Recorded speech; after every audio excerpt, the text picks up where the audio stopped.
Olá, eu sou Paulo Rossi e presido a UGT, União Geral dos Trabalhadores no Estado do Paraná. E hoje um encontro da região sul das UGTs, do Rio Grande do Sul, do Paraná e de Santa Catarina. E nesse programa nós vamos entrevistar agora o Yuri German. O Yuri German é dirigente sindical e também representante do Sindicato dos Empregados e Prestadores de Serviço no Estado do Paraná, lá no litoral, e secretário-geral. Yuri, qual a sua avaliação do programa A Voz do Trabalhador e também como que você vê esse encontro da UGT aqui na cidade de Curitiba?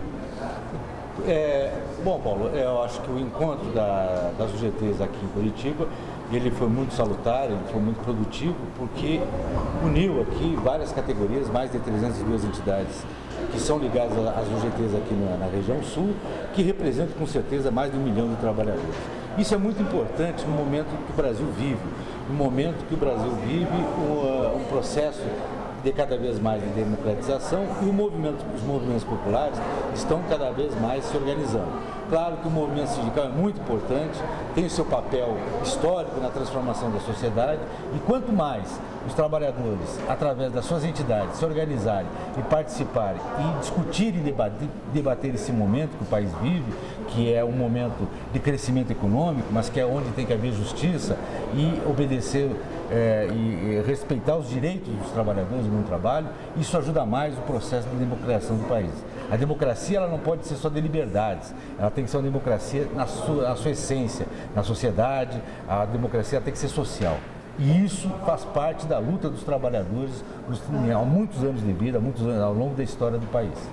Recentemente perdemos um grande companheiro, que foi José Ibrahim, e que quem contar a história do movimento sindical, que está inserido nesse tipo de discussão que tivemos hoje aqui, e não falar José Ibrahim, com certeza vai estar mentindo ou omitindo a história desse país.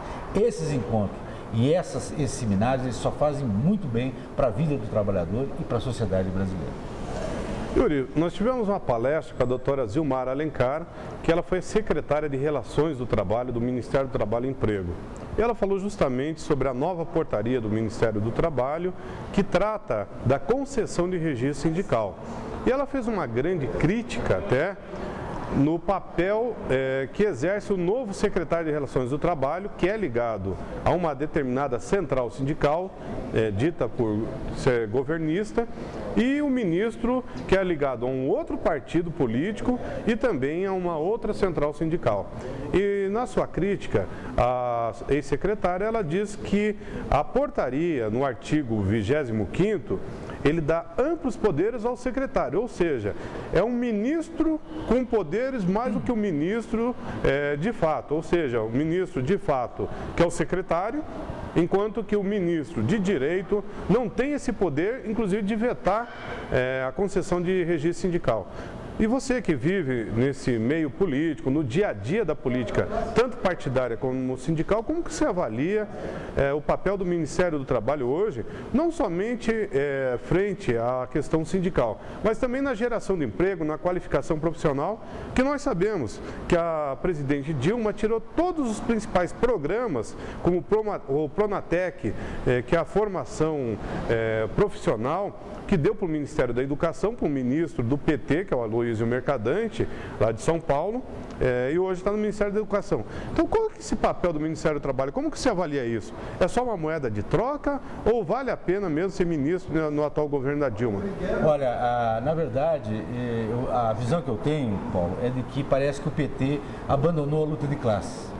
E quando estabelece que um sindicato, os direitos dos trabalhadores ficam pendentes numa questão meramente burocrática, de um papel e de uma norma, está querendo anular a luta de classe. E isso é muito estranho, porque um partido que ao longo do tempo buscou o poder, pregando a ética, pregando a luta dos trabalhadores na sociedade mais justa, hoje tenta de uma forma, de certa forma sacana, estreitar e limitar a luta de classe através de um papel e de um registro sindical. Sendo que os trabalhadores não podem ficar à deriva ou à espera de um mero documento para ter seus direitos reconhecidos ou suas reivindicações reconhecidas através de um sindicato novo ou daquele que quer transformar a sua base, aumentar a sua base. Isso é negar a luta de classe, é dar as costas para o movimento popular, é dar as costas para o movimento sindical, que em muito ajudou o PT a construir os seus mandatos, os seus governos.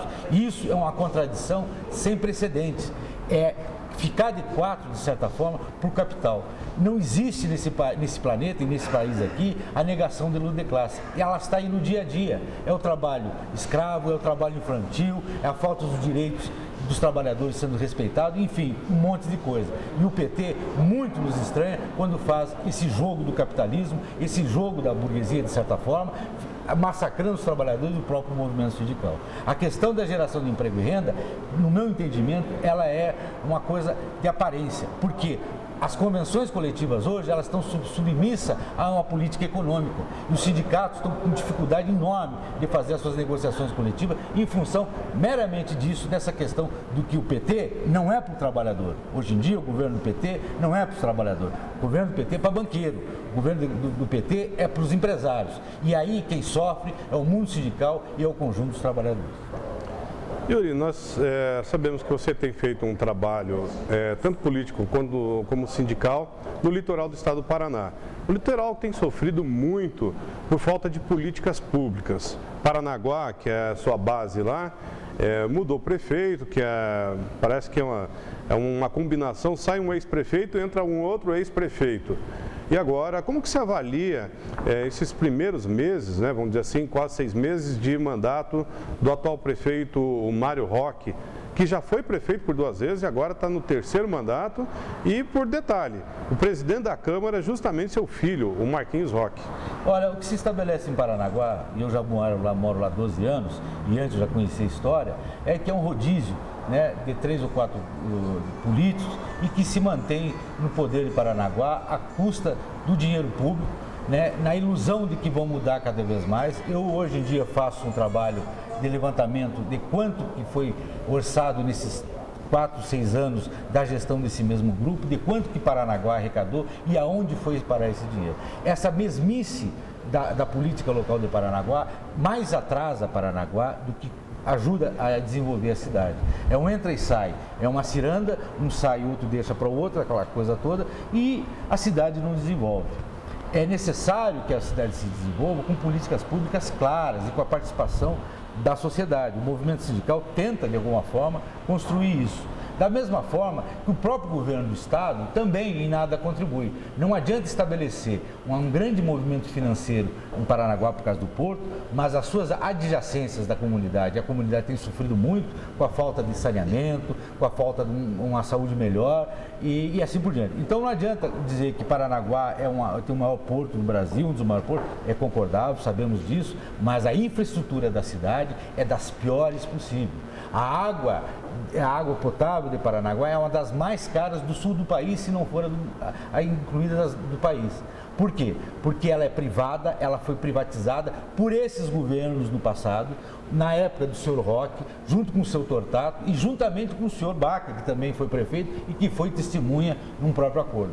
Isso colocou a população para pagar uma das águas mais caras desse país, onde cobra esgoto, onde não tem esgoto. Não trata o esgoto de Paranaguá e assim mesmo é cobrada a taxa de esgoto. Assim como outros absurdos que existem dentro da administração pública. Os professores têm um salário achatado, os servidores têm um salário achatado, não existe um plano de carreira decente, não existe um estatuto do magistério e aí outras aberrações que tem. E a infraestrutura da cidade é muito precária e deixa muito a desejar. Uma cidade que tem um orçamento de 250 milhões ano, que é muito dinheiro, que no mandato soma quase R$1 bilhão, mais de R$1 bilhão. Além disso, temos um porto que em nada contribui para a cidade, em pouco contribui para a cidade, a não ser com a retrocarga, aquela coisa toda, mas que mais tira da cidade, tira a qualidade de vida da cidade do que ajuda a construir uma cidade melhor, uma cidade com mais infraestrutura e que dê respostas imediatas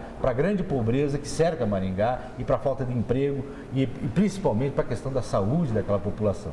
Esse é o resultado do rodízio de 3 ou 4 elementos que se alteram no poder a cada 4 anos, ou a cada 8 anos agora. É necessário que se mude, que se construa uma administração pública voltada para a comunidade, com participação popular e mais, que se mude a concepção de administração de Paranaguá. Tivemos aqui uma entrevista com Yuri German, Yuri que é dirigente sindical, também militante partidário, participando aqui do primeiro encontro das UGTs da região sul do Brasil. Muito obrigado, Yuri, e o programa está sempre às ordens. Muito obrigado, Paulo. Estamos aqui.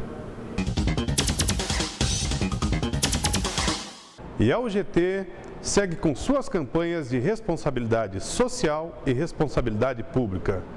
Vejam os nossos programas.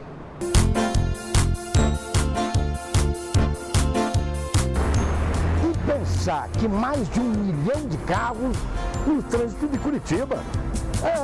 Na correria do dia a dia, da escola para casa, da casa para o trabalho, a gente esquece que nesses 1 milhão de carros tem gente dentro. São pessoas de todas as idades, indo, vindo, trabalhando, estudando, passeando, voltando para casa. E as motos? Motoqueiro, são mais de 100 mil pessoas. Ao invés de pensarmos só em carros, motos, máquinas, vamos pensar nas crianças, nos jovens, nos vovôs, nas vovós, trabalhadores, família. Vamos valorizar a vida, a alegria de estarmos vivos, fazer parte da vida de uma cidade que a gente ama.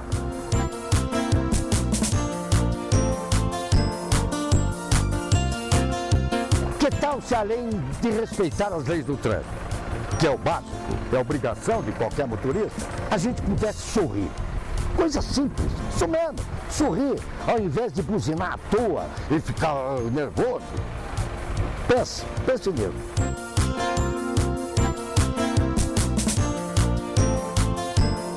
Sorrir. Se sorrirmos, seremos mais gentis e assim receberemos sorrisos também. Quer dizer, seremos todos felizes no trânsito. As boas ações no trânsito começam com um sorriso, o seu sorriso. Quem ama Curitiba sabe que um sorriso vale mais que 1000 buzinadas desnecessárias que só irritam. Pense nisso. A boa convivência urbana é a base da cidadania. E tudo começa no respeito e no afeto.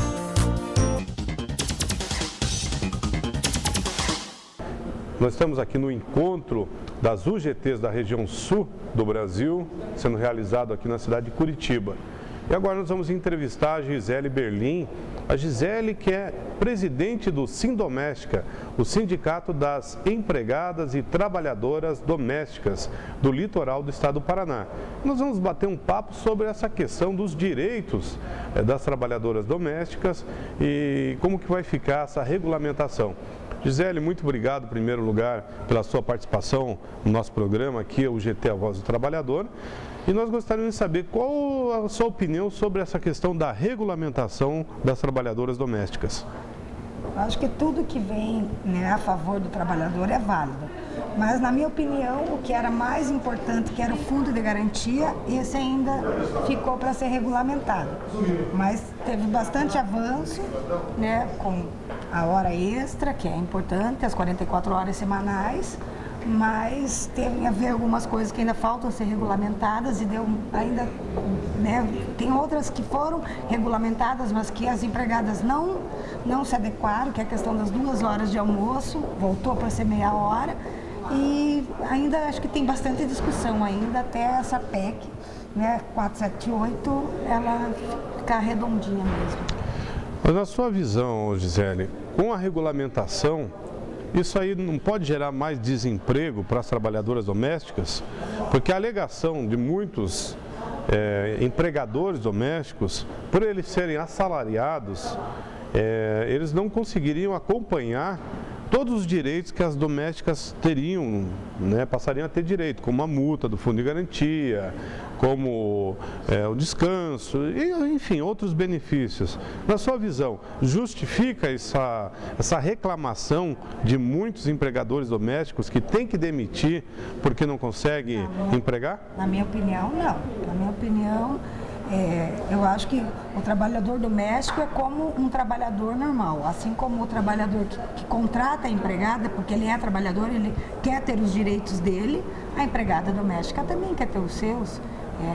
É um absurdo, no ano de 2013, ter um trabalhador que não tenha fundo de garantia, que não tenha direito a seguro-desemprego, né? Então, eu acredito que o empregador que demite, ele não é um bom empregador.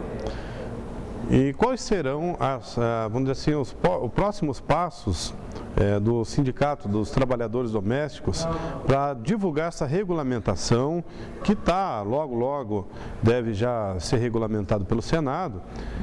Quais serão os próximos passos do sindicato para que isso possa acontecer e que possa chegar até as trabalhadoras domésticas? Lá em Paranaguá, onde que é a nossa sede do nosso sindicato, a gente tem um jornal que até foi comentado aqui hoje, uma das ações que a UGT tem feito, ir para a mídia, é o nosso jornal, é panfletagem, é levar a informação para o trabalhador e para o empregador também. Né, que o empregador ele tem nos procurado tanto quanto as empregadas domésticas para tirar suas dúvidas, para entender melhor como que ficou a situação dos trabalhadores domésticos. Então, na sua visão, os trabalhadores domésticos só vão ter a ganhar com essa regulamentação? Com certeza. Então, tá bom. Então, nós tivemos aqui entrevistando a companheira Gisele Berlim, que é presidente do Sindicato das Trabalhadoras Domésticas. E para encerrar, Gisele, eu gostaria que você fizesse uma avaliação desse encontro que a UGT, a União Geral dos Trabalhadores, que é a maior central sindical no estado do Paraná, segundo dados do Ministério do Trabalho. Tivemos aqui a participação do nosso prefeito, Gustavo Frutti, que elogiou o trabalho da UGT nacionalmente, o presidente Ricardo Patá, que ainda no ano de 2011, na cidade de Foz do Iguaçu, já tinha lançado o Gustavo Frutti, pré-candidato, então, a prefeito de Curitiba, e que se tornou uma realidade. Então, qual a sua avaliação desse encontro, dos debates que aconteceram aqui na cidade de Curitiba? Fundamentais para nós, dirigentes sindicais. Cada vez que a gente vem em todos os encontros que a UGT faz, a gente sai daqui, com várias, com muito mais informação. Hoje a menina que veio dar a palestra, Zilmara, ela falou sobre essa nova regulamentação aí, como que é o nome? Da portaria que trata do registro sindical. Que não é o meu caso, que nós já temos o nosso registro sindical, mas que é importante para a gente saber quando muda alguma coisa. Eu acho que esses encontros da UGT, para a gente, é fundamental. Tá bom, muito obrigado, Gisele. E vamos torcer então para que os direitos das trabalhadoras domésticas sejam respeitados em todo o nosso estado, aqui no estado do Paraná, a exemplo do que apregoa a União Geral dos Trabalhadores e também a OIT, a Organização Internacional dos Trabalhadores, que inclusive fez uma convenção tratando do trabalho doméstico. Muito obrigado, Gisele. E nós vamos entrevistar agora o sindicalista Jaime Ferreira, o Jaime que preside o Sindicato dos Trabalhadores de Estabelecimentos de Saúde de Paranaguá e todo o litoral e também preside a UGT Regional Litoral do Paraná. Jaime, em primeiro lugar, muito obrigado por participar do programa UGT, a Voz do Trabalhador. E a gente gostaria de saber qual a sua avaliação desse encontro que teve aqui, reunindo dirigentes do Paraná, de Santa Catarina, do Rio Grande do Sul, discutindo políticas sindicais, mas também políticas públicas de governo. Prazer é todo meu, Paulo, fazer parte desse programa também com vocês. E eu acho importante a participação das três, da central, no caso Sul, de Paraná, Santa Catarina e Rio Grande do Sul, que é um momento que a gente troca de experiência com as outras regiões, que cada região ela tem uma realidade, Então a gente hoje pode ver que a gente fez uma espécie de intercâmbio com os próprios companheiros e um aprende com o outro até algumas coisas, algumas experiências deles, trocando ideia com a gente também troca a experiência das nossas ideias com eles e acho que isso daí vem só para fazer com que a central cresça cada vez mais no Brasil. Você também, lá em Paranaguá, você é suplente de vereador e assume o cargo agora no dia 15 de junho, ou seja, praticamente já um vereador. E qual que serão os seus projetos a favor da população? O que você está pensando nesse tempo que você vai exercer o mandato? Bem, como a gente é da área sindical, a gente vai apresentar projetos, né, relacionados ao trabalhador. Como a gente é eu sou da área de saúde, sou técnico em enfermagem, um dos projetos que eu vou apresentar é as 30 horas para enfermagem no serviço municipal, projetos também de qualificação para os